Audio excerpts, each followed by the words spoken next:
Okay, welcome back everyone, and we're just a minute away from starting. People are still signing in. Again, today's webinar topic is anti-inflammatory mechanisms of low-level laser therapy or photobiomodulation. My name is David Kanashko. I'm the Director of Education and Training here at Meditech, based out of Toronto, Ontario, Canada.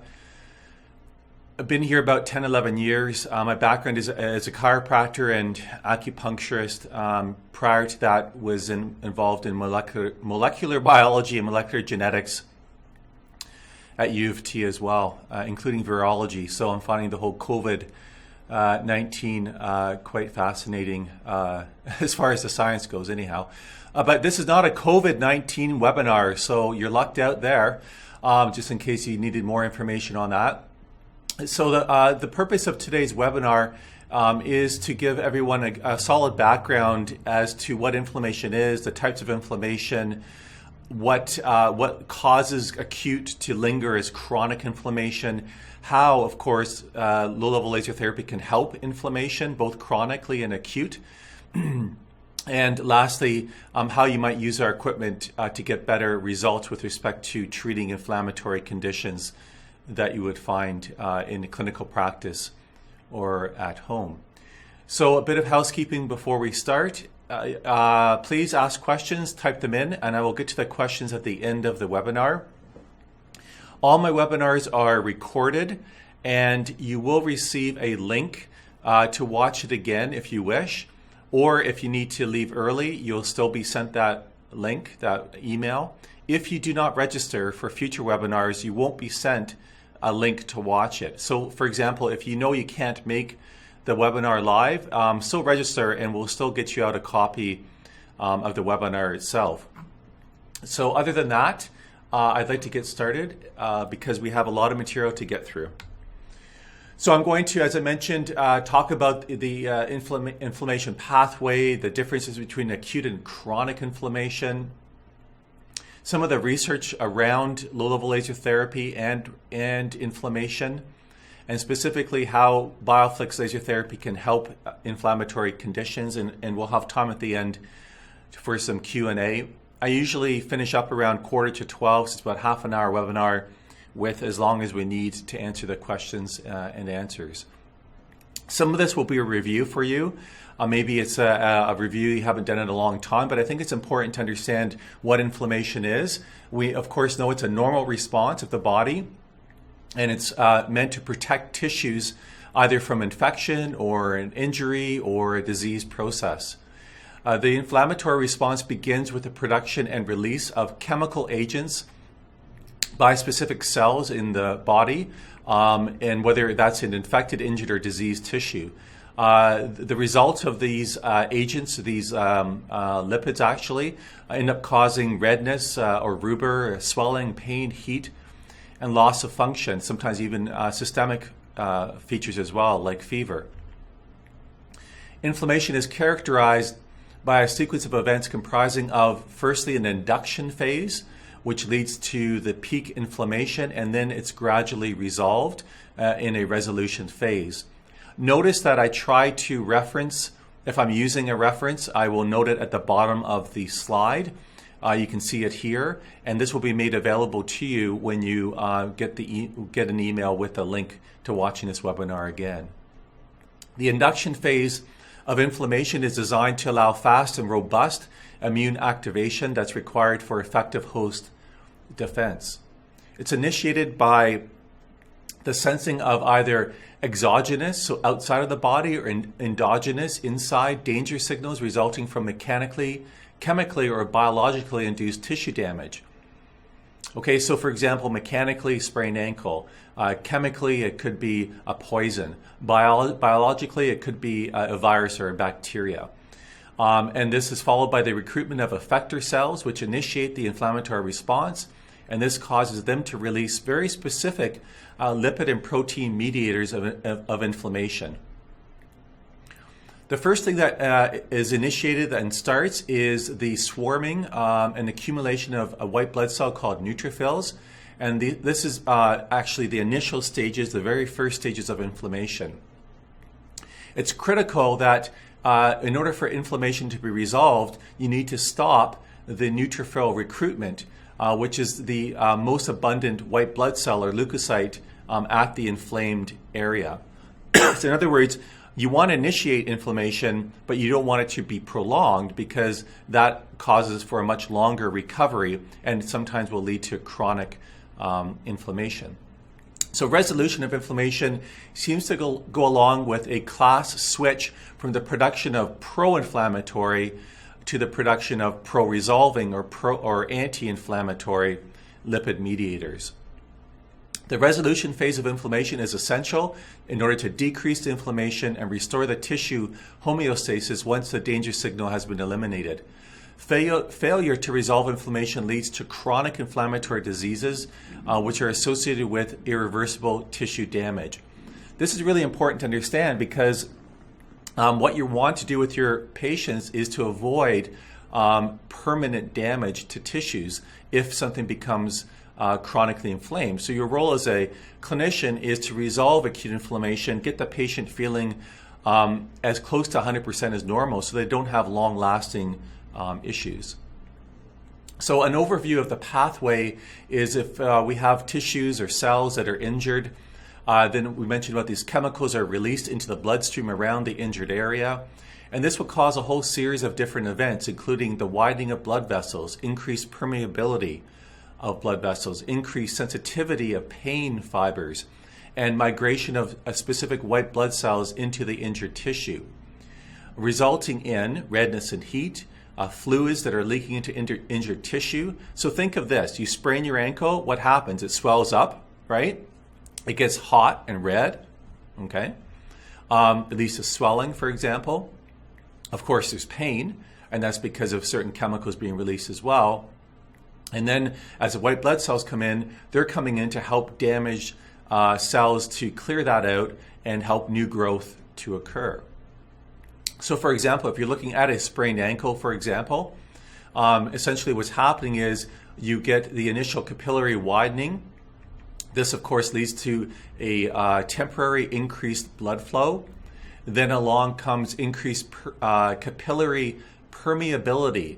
This allows for the fluid to be secreted, or not secreted, to leak out of capillaries. Of course, this is going to cause some swelling. There is the attraction of white blood cells, specifically monocytes and neutrophils into the area. So this migration of white blood cells accumulates in the injured area. And then there may be a systemic response. So this is more like a bacterial infection or something of that nature, not so much a sprained ankle, obviously. And this can lead to fever and proliferation of white blood cells. So all of this combined will lead to your cardinal signs of inflammation being heat, redness, tenderness, swelling, and pain. So if you look at the pathway a little bit more specifically, I talked about neutrophils. These neutrophils will accumulate in the injured area. It helps to get rid of necrotic injured tissues. If there's any microbes or infectious process going on, it helps to clear that out as well. So it clears all this stuff out. Monocytes, which are a fairly large white blood cell inside blood vessels, they migrate to the injured, tissued, and acutely inflamed area. They then turn into macrophages. So basically, a macrophage is a monocyte that has come out of the blood vessel into the tissue, the injured tissue. Macrophages are critical because they help to clear out dead and dying neutrophils and start to secrete growth factors that help to form new blood vessels and other cell types like fibroblasts that help to repair damaged ligaments or tissues or muscles, that kind of thing as well. So if you look at the pathway in a little bit more detail, the neutrophils, as I mentioned, they do lots of different things, including some that are good and some that are bad. Good, for example, might be the release of cytokines. These specific cytokines can help with tissue repair. It could also, unfortunately, increase free radicals or reactive oxygen species, and this increases oxidative stress. Long-term prolonged oxidative stress is damaging to the cells and can actually kill them. Also, they can release prostaglandins. Prostaglandins, or PGEs, actually irritate pain fibers and tell the body that you have pain in the area of the inflammation. So that's your body telling you, hey, I have pain, do something about it. Don't walk on your sprained ankle kind of scenario. Okay, so that's basically what's going on. This particular paper does a great job of talking a bit about the time frame of acute inflammation and what may happen with respect to resolution. Well, initially activation of inflammation through neutrophils and macrophages and so forth. And then you can see this dotted line. It shows you that over a period of time, your goal is to reduce the activation and get into a resolution phase and allow the tissues to heal. However, what can happen is the activation phase will be prolonged. That's the top solid line. And you can see that instead of undergoing resolution, you can actually get what's referred to as chronification or chronic inflammation, where the tissue damage can actually be permanent. And there's many reasons for this, including autoimmune diseases, specific genetic issues, barrier disruption, for example, when the area is walled off. So lots of different reasons why the activation in acute inflammation doesn't get resolved. So it's really important to try to speed up this whole activation and resolution process. So acute inflammation typically lasts only a few days, which is great. So there, as I mentioned, there's redness, warmth, swelling, and pain around the tissue, around the injured tissues and joints. When the body's injured, your immune system releases these white blood cells to surround and protect the area. Now, of course, inflammation is a beneficial process. Its main goal is to immobilize the area of injury, so you don't want to move it or poke at it or disrupt it to make the area worse, right? And allow the area to start to heal. In contrast, when inflammation gets turned up too high and lingers, as I showed you in that chart earlier, then the immune system continues to pump out these white blood cells, especially neutrophils and certain types of macrophages. And all these chemical messengers continue to signal inflammation. And eventually this will become chronic inflammatory process.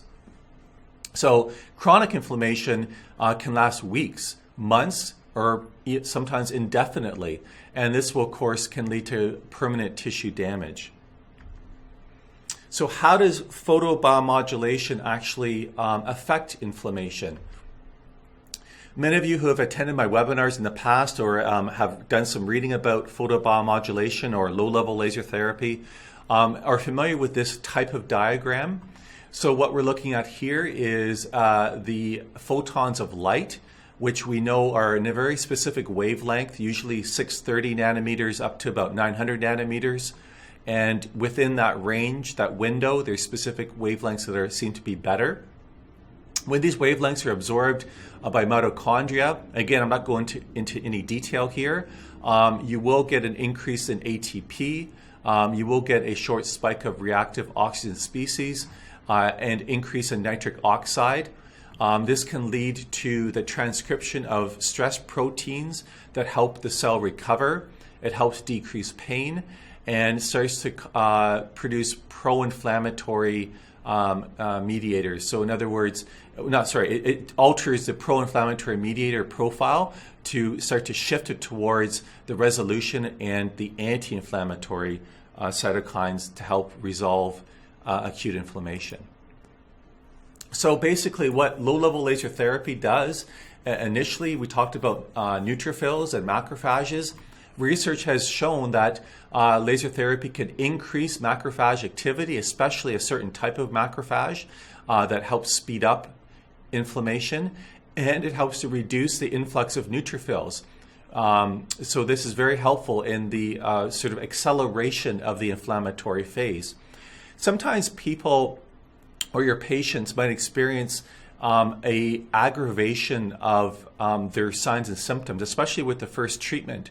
We're not quite sure why this happens, but we hypothesize that what's going on there is having an effect on the inflammatory pathway, and this may in fact be perceived as aggravation of symptoms. This may occur, may not. If it does, it's usually very temporary. And sometimes when it does occur, it's not necessarily a bad sign. It's indicating that the light's actually doing something. So I think it would be wise to explain to your patients that this may occur and not to be too concerned about it. Only be concerned about it if this continues to occur treatment after treatment, in which case you're going to need to adjust your parameters. With respect to oxidative stress, this is actually a very dangerous thing. If oxidative stress becomes too high in cells, it leads to something called apoptosis or triggered apoptosis, or apoptosis, which however you want to pronounce it. This will lead to cellular damage and triggered death of these cells. So you want to minimize that. And there's been a fair amount of research to indicate that, in fact, laser therapy can reduce oxidative stress and promote cell survival. Cytokines, these are interleukins. They all have different names, like interleukin 9 and 6 and 10 and blah, blah, blah.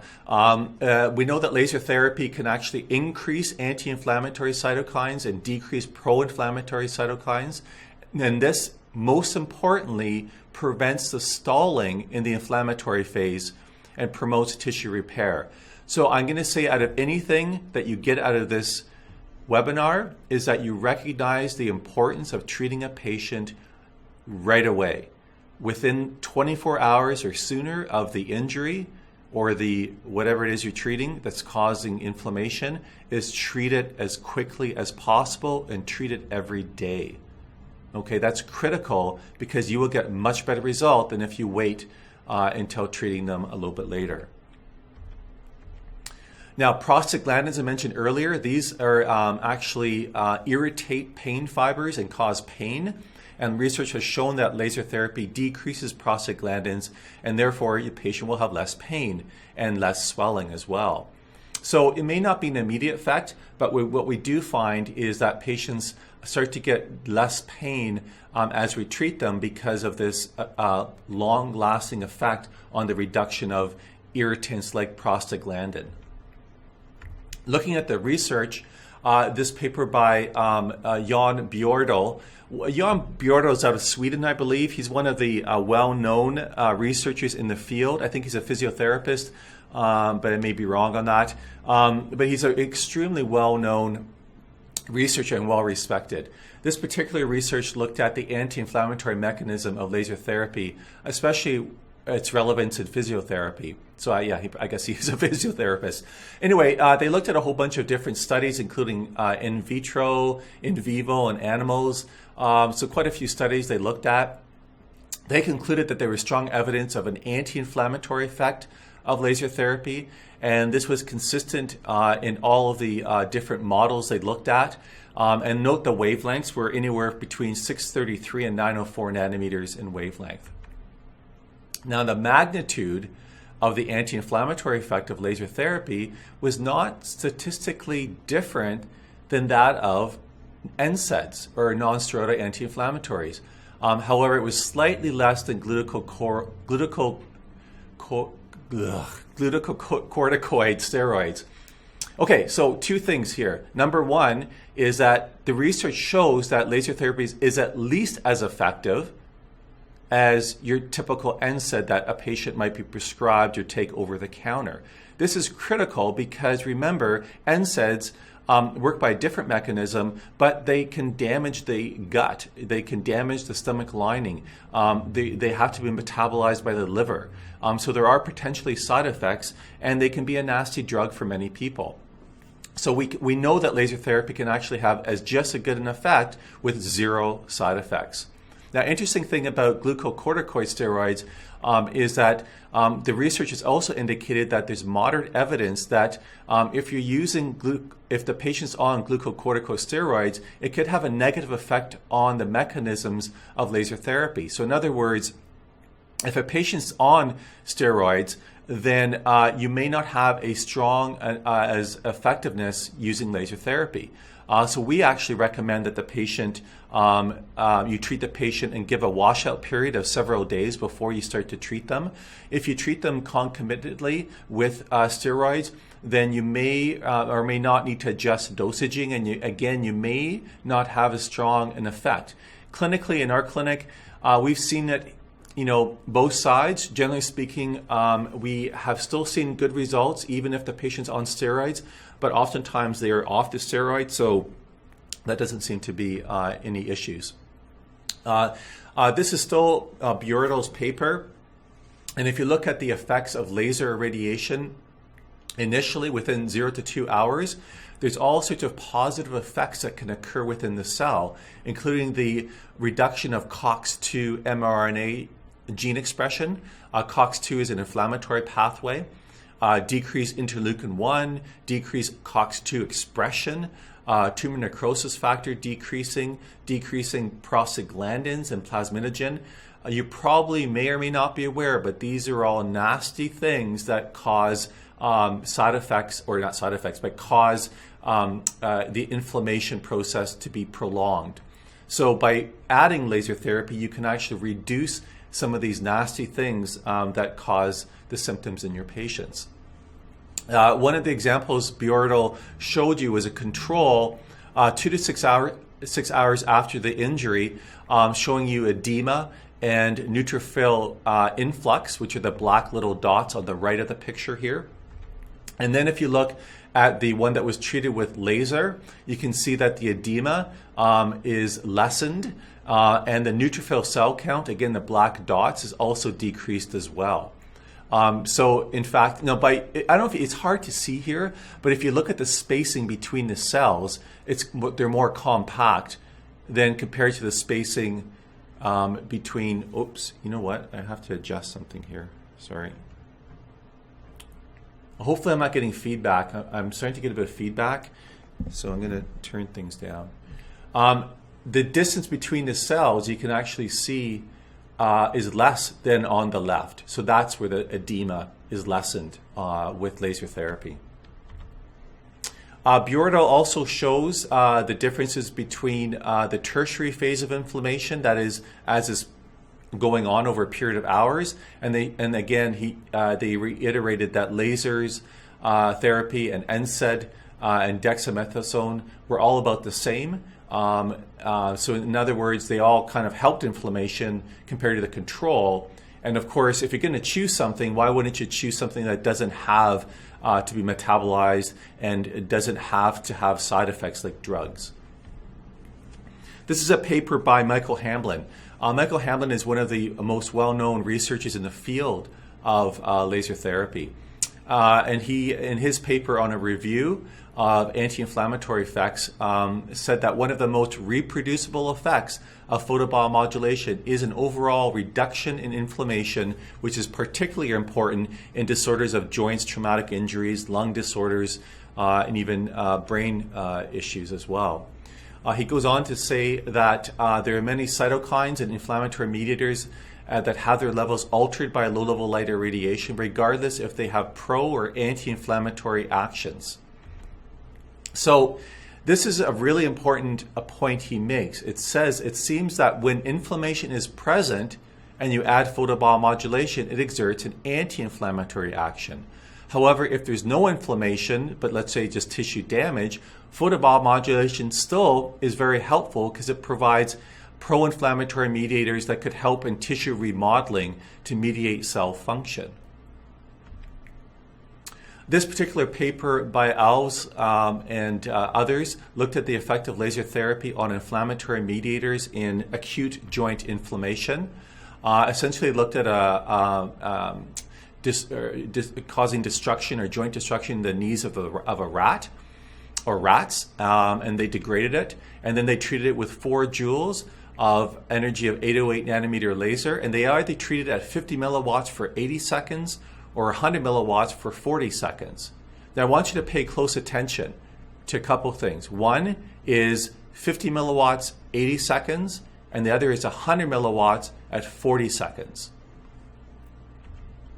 Here's a 3-dimensional view showing you a normal healthy hyaline cartilage and then one that is pockmarked and destroyed or damaged after the model of injection of collagenase, okay?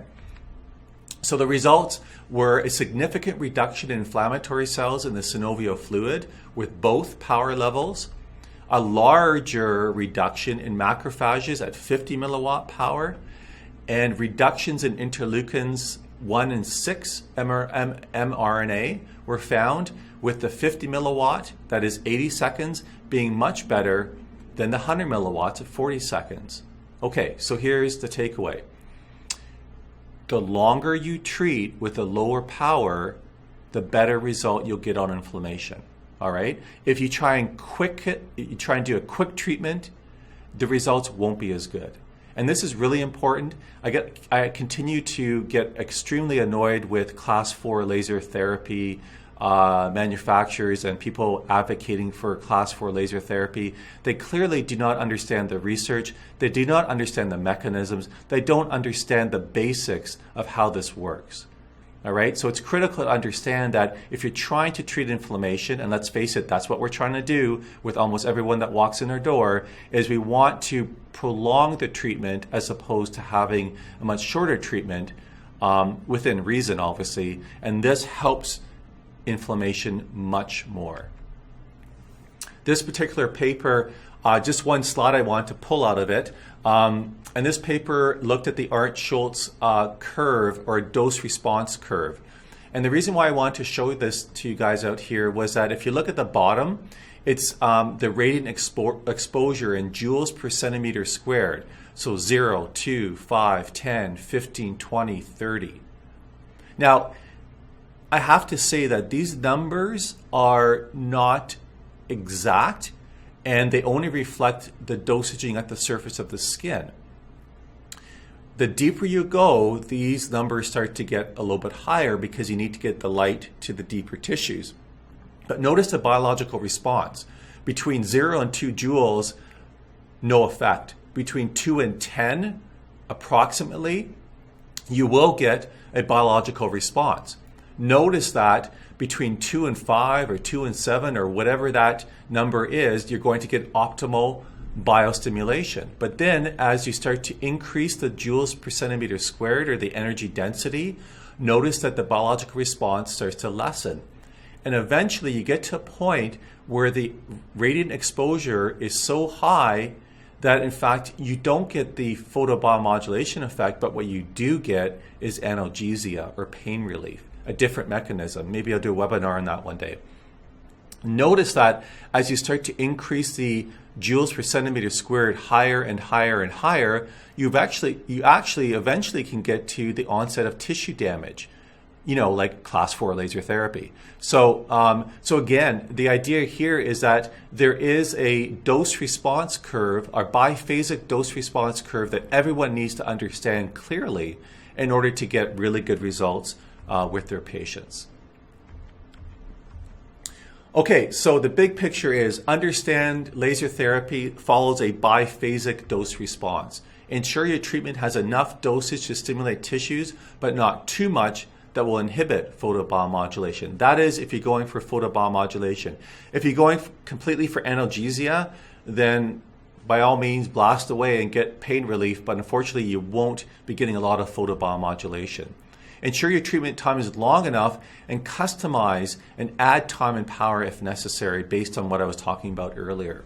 So for example, with our software, you can actually modulate and change the treatment time. You can change the duty cycle when you pulse it to alter the energy density. And you can change the peak power if you wish as well. Okay, so all of these things you can actually change depending on what you click on the software.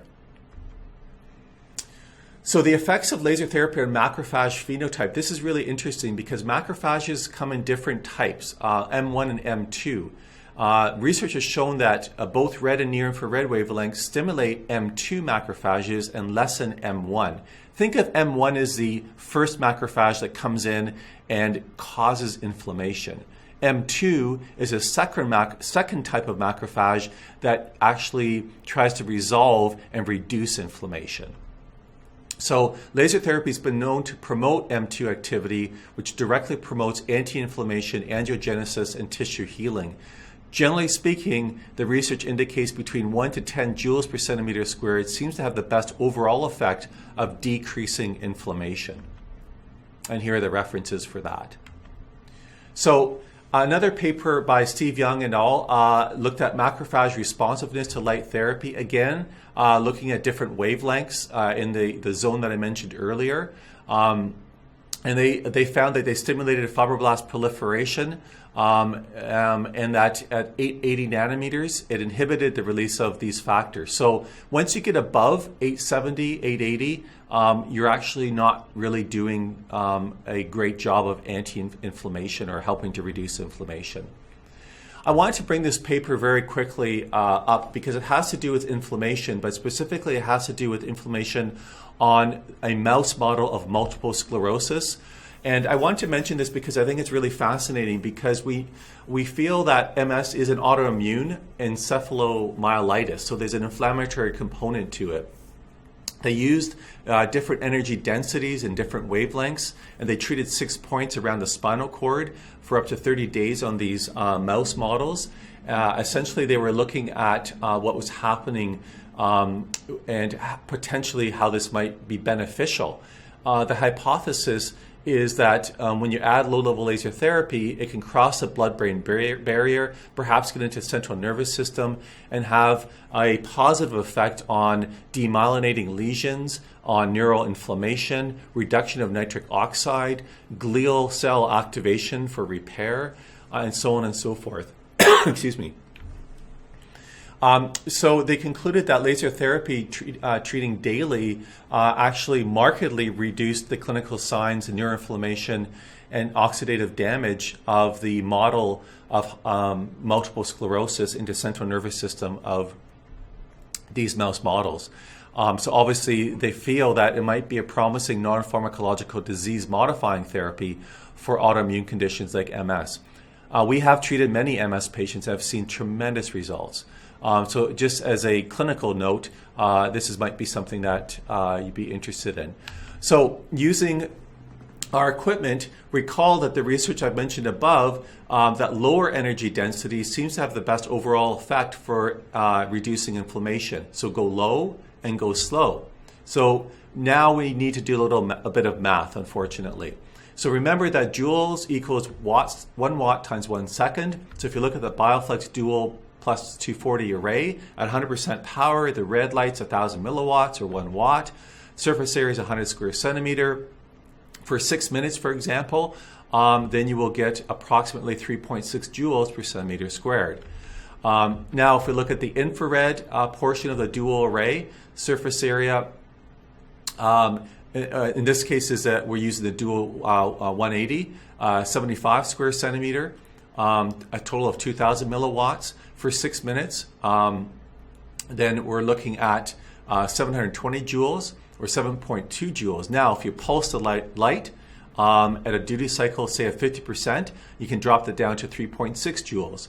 So you have the ability to play around with your energy density. That's why it's so important. I can't really emphasize this enough, is to understand what your energy densities are and how to use them appropriately. We do have a training session coming up next Friday online because of COVID, and we have a really great price for it. I'll announce it shortly. If anyone's interested in taking, it's a whole full day of lectures, then you can sign up. Okay, so for example, placing the array is critical.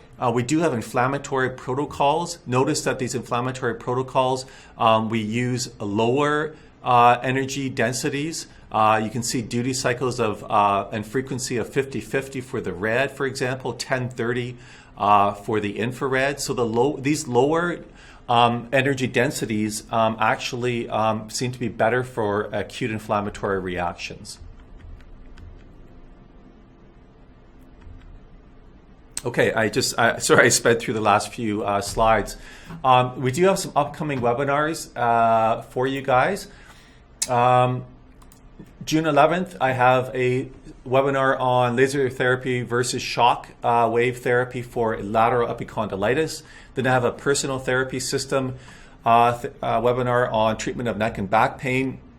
In July, a laser therapy for prevention of muscle injuries. On July 23rd, personal therapy system, one on shoulder and elbow pain. I mentioned that we do have a online training. It's a full certification process. The full day on Friday, May the 22nd. It's only $199 when you consider that we normally charge $550 for a 2-day event. I think it's a pretty good value. I'll be talking along with Dr. Slava Kim as well. So if you have a chance, go to our website and sign up for that. That would be great. Free lunch, by the way. No, kidding. So I also have a few big announcements coming, so stay tuned for that. I'll be emailing you some information. We actually have a new release of a new device, a laser therapy device, and I'm also going to be promoting advanced elite BioFlex provider certification. So that will be a specific training in very different types of conditions that you would treat in your clinical setting. You'll be getting a lot of extra training in those conditions and then be getting verification of being an elite provider. And that would be, of course, allow you to advertise and promote that both on our website and at your clinic as well. Okay, so let's get to some questions if I have time. Pull those out. Okay, so starting with a question on, is the content of the webinar available to review as a download onto paper? You'll be getting a link to the YouTube, so I don't know if you can download that onto paper. I have no idea. On or close to which body parts must caution be exercised? What type of caution? So Linda, these are good questions about precautions, contraindications, that kind of thing. I cover all this on the online training, and to be honest, I don't have the bandwidth right now to go into all of that right now. So I do have webinars, or I'll be doing that training as well. So to treat pain relief versus inflammation, the highest setting should be used in BioFlex unit. If you want to treat pain, I suggest that you use the LDI 200 infrared probe, set it at 100%, and treat for a much longer time frame on one point, and that will allow you to actually achieve analgesia. But the energy density will be so high that you won't get photobiomodulation. Will those laser therapy treat arthritis? Stella, yeah, yeah. So it's really effective for arthritis. So that's a yes. What is the indication of laser therapy on steroids in the study concluded that is less effective? Okay. So yeah, so they did find that corticosteroids seem to have a slightly better advantage over laser therapy. But if you're familiar with corticosteroids, you would never want to take them because they can cause long-term damage, especially if multiple use. So to be honest, corticosteroids can provide temporary relief, but prolonged use of corticosteroids can actually damage joints. So I would not consider corticosteroids, unless it was an absolute last resort. Can photobiomodulation be used for prostatitis? It can be. We have done that in the clinic, but that's not something I can discuss at this forum right now. How would you suggest using it for fibromyalgia? We actually have a fibromyalgia protocol on our professional software. Can you comment on the role of microglia in chronic inflammation? I wish I could, Sam, but essentially what they find is that microglia, which is a, let me see now, it's a macrophage found in the brain, I believe, and it activates them. But you know what? I'm going to have to review that a little bit, but unfortunately. Okay, what happens when inflammation, when someone has neutropenia? So neutropenia, the thing about neutropenia is that it's probably a genetic issue. Treating with laser therapy won't have a profound effect on a systemic neutropenia condition. So it's not really, I don't think it's going to really do much for that, at least as far as I know. Okay, that's it. Thanks everyone for joining in. Again, I do encourage you to sign up for our online training next Friday. It's only $199, which Canadian funds, really, I mean, that's like next to nothing, right? And what are you doing on a COVID Friday other than wanting to listen to more laser therapy? So try and join us if you can next Friday. And stay tuned. I'll email everyone about those announcements I mentioned earlier over the next few weeks. Take care, and thank you very much for joining today's webinar.